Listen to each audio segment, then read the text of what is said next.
দৈনন্দিন জীবনে মাছের ঝাল খুবই সাধারণ একটি রেসিপি, প্রায় দিনই বাড়িতে রান্নাটা হয়েই থাকে।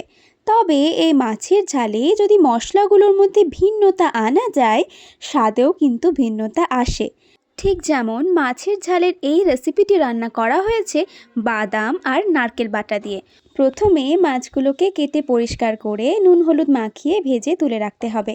সেই তেলে শুকনো লঙ্কা কালো জিরে ফোড়ন দিয়ে তার উপরে পেঁয়াজ বাটা, জিরে গুঁড়ো, ধনে গুঁড়ো, আদা বাটা, কাঁচা লঙ্কা বাটা, নারকেল বাটা, বাদাম বাটা সব কিছু একসঙ্গে দিয়ে তার সঙ্গে স্বাদমতো নুন দিয়ে মশলাটাকে বেশ কিছুক্ষণ ভালোভাবে কষিয়ে নিতে হবে।